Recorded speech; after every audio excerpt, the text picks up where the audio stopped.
disheveled, windswept. I tried to go for a walk when the weather app said it would be more dry, and it still got rained on. And now it's freaking sunny out there. Springtime in Seattle. Alright, so this is going to be my reading vlog for some of my books on my TBR for the Asian Readathon. Let's see. So I mentioned I already started. Can I even show you this honking thing? Ugh. This giant thing that is only on my TBR because I got it for free. This is People, Power, and Eyewitness History of the Philippine Revolution of 1986. It's got a lot of photographs. It'll have like several pages of interviews, letters, sermons, all like oral history, spoken transcripts, and then it'll have some relevant photos of the events leading up to and then the revolution that overthrew the Marcos regime in the Philippines. It's odd because it's super unedited, which, I mean, it makes sense. Again, like eyewitness history, oral history, you don't want to do too much editing because then it's not really primary source, first person account, whatever that term is. But excuse me. But what also ends up happening is it's like a bumpy linear storytelling, because like there will be like a reporter who kind of is describing the entire detail, and then there'll be like an eyewitness farmer talking about what they saw, and then someone else talking about what they saw at the beginning, and then someone talking about what they saw at the end. So like overall fairly linearly, but you're kind of ping-ponging around within the events that are being described. So sometimes it's really engaging, and sometimes it's like, I don't need all of these details. And also, I get the impression that this book is very much written like for people who are Filipino, who were kind of there, who are very familiar with it, because there's lots of acronyms.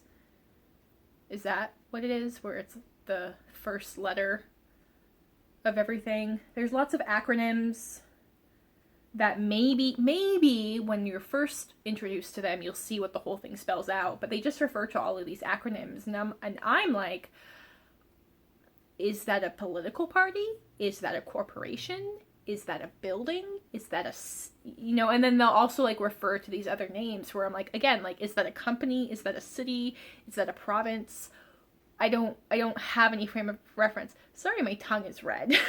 I was eating spicy chips. That is all. That's what that is. Cute. Okay. I'm not reading that right this minute. So what I did pick up was my other nonfiction pick. That's I Hope We Choose Love, A Trans Girl's Notes from the End of the World by Kai Cheng Thom. I just started reading one of her essays when she explains that she's a Chinese Canadian activist writer. In my TBR, I mentioned I couldn't find her ethnicity or her heritage, whatever, listed somewhere. But she does say it in this collection of essays. So I just started it. So I'm going to sit down and I'm going to read that a little bit, and then I have to do dishes. Okay, so I had added this book, I Hope We Choose Love, to my TBR from after hearing Lena. The last name just went out of my head, but another content creator, but she read an excerpt from this book, and after hearing it I was like, yeah, I want to read that, and I just found that part. So this is from an essay that the author is kind of a meandering thought essay about left-wing culture and like social justice warrior woke culture, like, you know, this is weird like performance wokeness. So she ends the essay saying, but I know now what I want to paraphrase Emma Goldman, if I can't dance, then it's not my revolution. If I can't fuck up and learn from my mistakes, then it's not my revolution. If I can't disagree with you, then it's not my revolution. If I can't ask questions, then it's not my revolution. If I can't decide for myself what tactics I will use, then it's not my revolution. If I can't be femme, then it's not my revolution. If I can't choose my own friends, then it's not my revolution. If I can't bring my family, then it's not my revolution. If I can't bring my culture, then it's not my revolution. If I can't bring my ancestors, then it's not my revolution. And if it's not our revolution, then let's build a new one. The whole essay is not in that format, but like, yeah, I'm on board. Hi, it is several days later. I don't know how many days it's been because I'm really bad at vlogging my reading experience while I'm in the process of reading books, because I have like finished several books, at least 2, I think. Let's see. So I was reading I Hope We Choose Love. So I finished that. That one was excellent. I think I read that one like in pretty much one sitting. It is a really beautiful collection of essays that deal with a lot of things that like I've just been thinking about a lot. Things like restorative justice and cancel culture and how do we address trauma when like our own trauma causes us to be really shitty at not hurting people. There's some really interesting essays in there about suicide and like the nature of like having agency in suicide, but also like how do you like respect someone's agency but also like protect the value of their existence. It's like I don't want to get into it too much because I feel like that might be a really uncomfortable topic. I feel like I'm going to talk about it in like a really clumsy way, and the essays are very like elegant and thoughtful, but also like anyway. But I also really love this author's when she's discussing reformative justice, because it's basically she puts into an essay this thing that I have boiled down when talking about like to other people about like accountability and stuff. And it's like, okay, well what is the goal? Do you want someone to be punished? Or do you want them to never hurt anyone else ever again? Because accomplishing one is not the method to accomplish the other. And it kind of plays on the idea of like the thing that is going to prevent more harm further on is going to look like patience and care to somebody who is harmful. But again, like, what's the goal? And like if you are somebody who has been harmed, punishment may be the thing that makes you feel safe and makes you feel that like something has happened. And like there's nothing wrong with that. If that is what you need, then the other part of it is not your job. That is for someone else to do. Anyway, that was a great read. I would love to get a physical copy because like I had moments of like, can I just highlight this entire book so that like the notes stay in my Goodreads? I should just get a copy. So I'd like to read some of her other work. She's got like a children's book, and she's got, I don't remember if it's a memoir or if it's a fiction that's kind of written as a memoir that deals more with dealing with and recovering from sexual assault. But yeah, I really like her writing. I really, again, like I like how her thoughts are like elegant and thorough and very what's the word? The word I'm coming up with is introspective, but that's not the word. It's close enough though. Anyway, but there's also like this defiance and unapologetic nature to it that keeps it from being too okay, now what's this other term that I want to use? Not identity politics. That's so there's like this edge to it that is in defiance of respectability politics that I like. It's I'm not going to come to you and ask you for your respect. You're going to respect me on my own terms. So anyway, that's great. Okay. So then, whole book I started and finished was The Bride Test by Helen Huang. I ended up, excuse me, I ended up not actually at all picking up the audiobook for this. So I have cannot offer any insight into if I like the audiobook or not. So this was super sweet, and I enjoyed it. I have a few little issues with it, and like I'm not super well versed in just like sweet contemporary romance. Like once I kind of discovered the like dark erotic romance, I'm like, oh yeah, that's if I'm gonna do a romance, like that's what I'm gonna gravitate towards. But I'm glad I read this. I like the autism representation, but I also have some problems with it in the sense of I felt like this miscommunication and misinterpretation of actions that is a lot of the conflict of the book depends too much on the autism, and which like I know like I suspect like the author is just trying to demonstrate how much we just misinterpret things because we assume people will always behave a certain way. But I think it's because like Kai's mother, that's his name? Kai?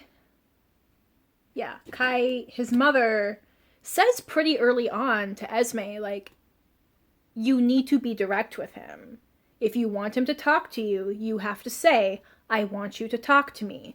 If you want him to take you out on a date, you have to say, I want you to take me out on a date. Like, and I feel like she says that fairly early on, and then Esme doesn't do anything with that information for a long time. And like, I don't think like what was represented was bad, but I felt like it was used as a plot device in a way that I was just like, I think part of it is like the formula of fluffy contemporary romances where like I want to read into it more than I should. I don't think it's bad. I think it's just not to my taste. But so the other part of this that I actually ended up really, really liking was like how Esme is this really, like her whole story is a really interesting like immigrant story, and the author talks about it in the afterword where she kind of talks about how Esme's story is a little bit the story of her own mother. And again we see Esme coming up with these barriers to like fulfilling her potential. Like she knows that she's very intelligent. She knows she's intelligent and hardworking, but because she grew up poor, she doesn't have a great education. You know, she wants to go to college, but she doesn't qualify for the scholarship because the scholarship like only accepts like the highest, you know, academic potential. And it's like, okay, but I mean, I think the story takes place over like 3 or 4 months, and she goes from like, you know, speaking textbook class English to getting her GED and working in a restaurant. Like, it's not explicit, but there is a lot you can read in there about how do we judge potential and how do we judge, how does our immigration process judge who is valuable in this country? And it's like, well, if you're already rich or you're already educated or you're already a business owner, then great. But if you are someone who needs the opportunities of this country, well, then you might be a burden, and we don't want to deal with that. Again, like, that's not really, like, again, like, this is me, like, reading into it a lot. But I do see that is, like, there is a lot of commentary in here about the nature of being an immigrant who wants, like, you want to come to this country and you want to contribute to it. And just the fucking stupid barriers that make that stupidly difficult. Anyway, so I like it a lot. I don't love it as much as Get a Life, Chloe Brown, which is the standard by which I'm like judging all contemporary romances, which might be like an unfair standard because that one is just lovely. But I'm super glad I read it, and I do. Oh, another thing I will say is like the steaminess. There's a little bit of steamy scenes, but they kind of like just get started and then kind of like fade to black. It's probably like the least graphic romance I've read, which I don't think detracted from my enjoyment, but I say that for if you are someone who like likes romance but doesn't like it to be too graphic, you want it to be more about the relationship, then I do think that like this book fits that. So I finally started reading Haroun in the Sea of Stories, which I have found out that there is like a second book.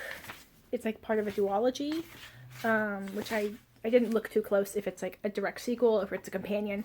Anyway, so yeah, this is like Salman Rushdie's like YA novel, and it's very like fairy tale. Like I'll read you the first paragraph.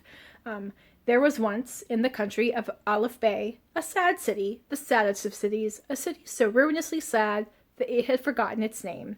It stood by a mournful sea full of glumfish, which were so miserable to eat that they made people belch with melancholy, even though the skies were blue. So it's got this very fairy tale, whimsical, kind of silly vocabulary and writing style and like character descriptions, but there are also some interesting themes in here. Like they talk about like part of what makes the city so sad. What did they say? Hold on. In the north of the sad city stood mighty factories in which, so I'm told, sadness was actually manufactured, packaged, and sent all over the world, which is like an interesting idea of like sadness and melancholy actually like being a product, which is not actually that far-fetched an idea. In order to sell people shit, you have to make them feel discontent and then tell them this product will fix it. So anyway, so that's like the intro, and then like the story follows Haroun, and his father is a storyteller, and then his mother was like a happy woman who was singing, and then one day she like stopped singing, and then she ran away and left his father, and then his father suddenly stopped being able to tell stories. And I'm only, let's see, how far am I in? I'm only on page 34. So even though like there's a lot of like whimsical descriptions in here, you were already dealing with like the commodification of discontent and unhappy families and the effects of like grief and trauma of a parent suddenly leaving and like your home life being disrupted. So Salman Rushdie's writing, like I even like I've mentioned this. I think I've mentioned this. I've read several of his books, and I have a really hard time like retaining what happens and being able to describe what happens in them. But what does stick with me is his writing style. His writing style is this very creative use of language, and like some of it is like this kind of whimsical silliness to describe things that are actually quite serious. I don't know. He plays with language in a way that shows a lot of like ingenuity and joy. Any other book updates? Okay, I'm still reading People Power. It's interesting because like I'm having like it's taking me a while to get through it because like I'll read like a page or two and it'll be kind of like dense and overall like kind of boring, and it'll make me sleepy, so I'll either like switch to a different book or something. So it takes me a bit to get through it. But overall, the whole story is really interesting. And I think one of the things that's super interesting about this revolution was how involved the clergy, maybe that's the right word, clergy, was involved. Like, you know, the archbishop and all like the bishops and cardinals are involved. Like when the people are forming human walls in front of moving tanks, like there is like a row of nuns kneeling in front of the tanks, and there's a lot of discussion here about like the the power of faith and the part of, like, the importance of the Christian faith in Filipino society, which I think part of me, as like this heathen secular American, it feels really uncomfortable with like that imagery. But there was a line in here that kind of like resonated with me, where someone was like, you know, like the American or like the global newspapers are completely ignoring the fact that like our faith is a huge part of how we are choosing nonviolence, and how we, even when we are very afraid and unsure, we are still committed to this nonviolent resistance. And this person is saying like it's really disrespectful that like they're just completely ignoring that because they don't understand it, or because like that's not what would happen in their countries.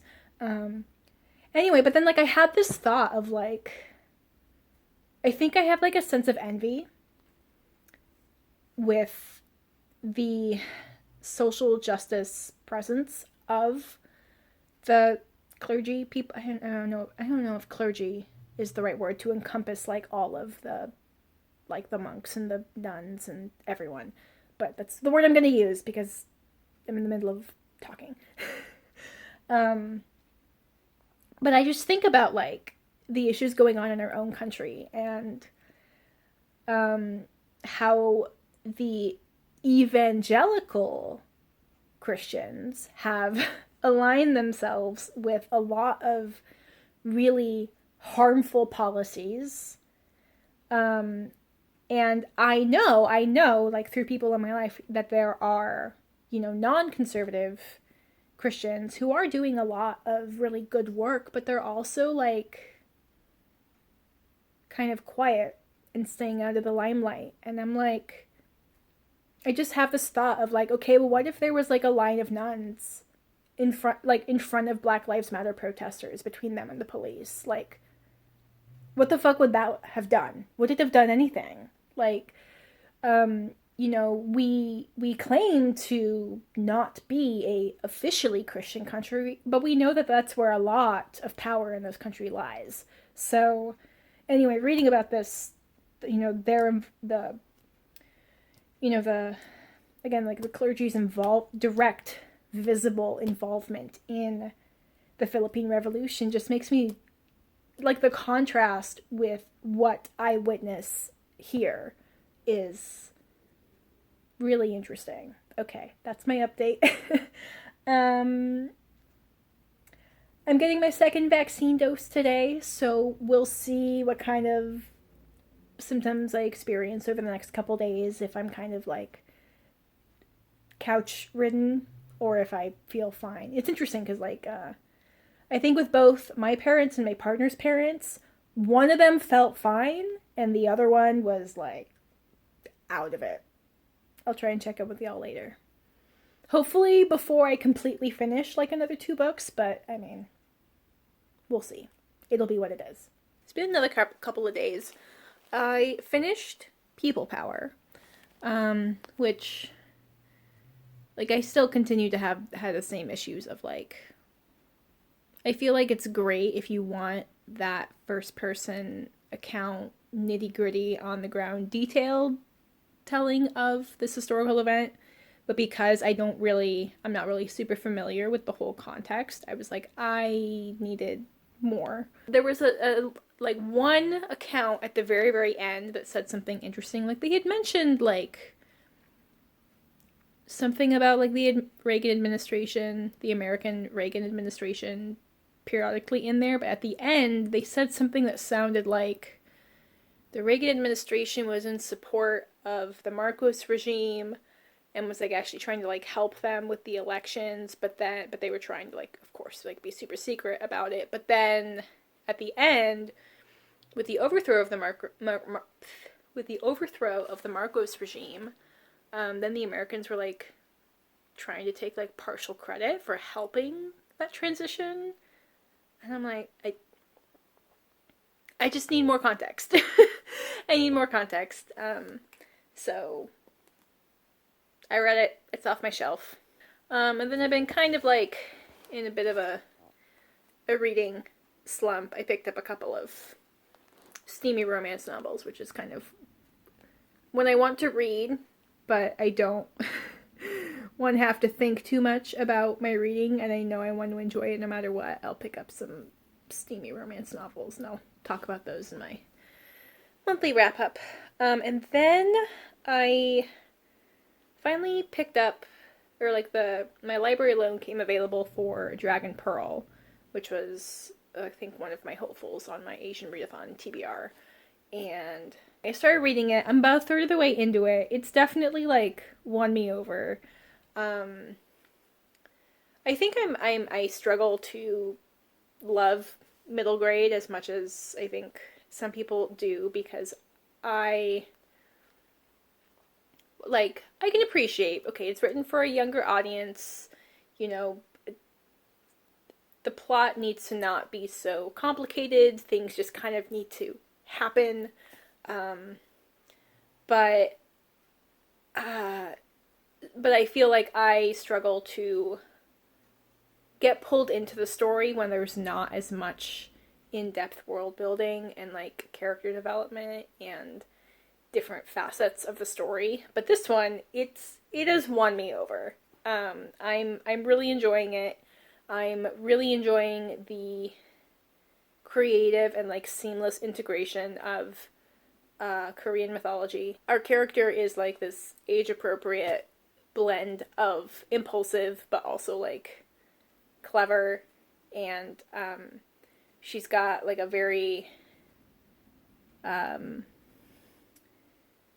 methodical way of like kind of being like a private investigator, of trying to figure out what happened to her brother, and just kind of like breaking every problem down into like, okay, well, first I need to do this, and that, okay, first I need to get a ticket, and then I need to get on the ship, except I don't have any money, so okay, so I'm gonna do it this way. And if you hear sounds, this is the pillow in my lap.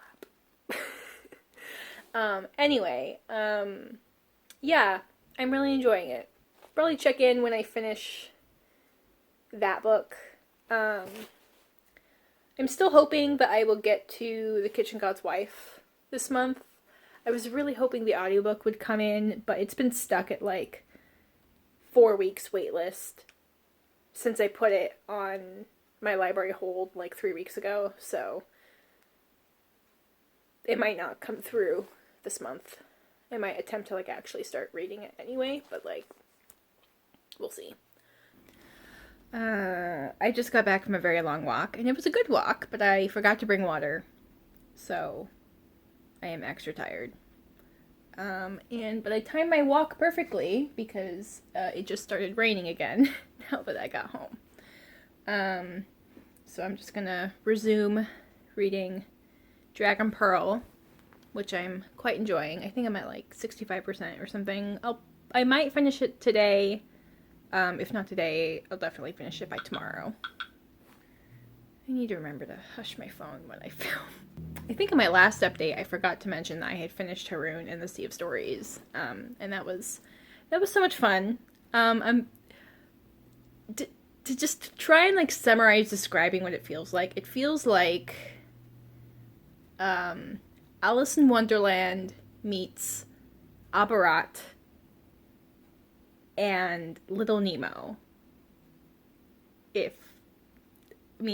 Little Nemo is way darker. But this, if you know some of these other references, it's got a very like dreamlike boy is spirited away to this magical realm. It's kind of absurd. There's lots of characters that are influenced by people he has met in his normal life, hence like, did I say Wizard of Oz? No, I said Alice in Wonderland. But also like definitely the Wizard of Oz element of he'll meet a character that's like, you very much remind me of this adult that they just met yesterday in this other world. But it's very charming. It has like this perfect blend of silliness that would make it an excellent book for like an adult to read to a child, because like the content and the story is kind of very bare bones, and again like the silliness is like quite engaging to a child, but it's not so much that it's annoying or like too childish. It's just like satirical and what's the word? It's like absurdist rather than like just random and cartoony. So anyway, yeah, that was a pleasant surprise. Well, not really a surprise, but like a pleasant experience. We'll put it that way. Okay. I'm gonna get back to reading, and I'm gonna drink a lot of water. And it'll be great. I totally forgot to film any kind of outro, so I'll catch you all in my next video. Bye!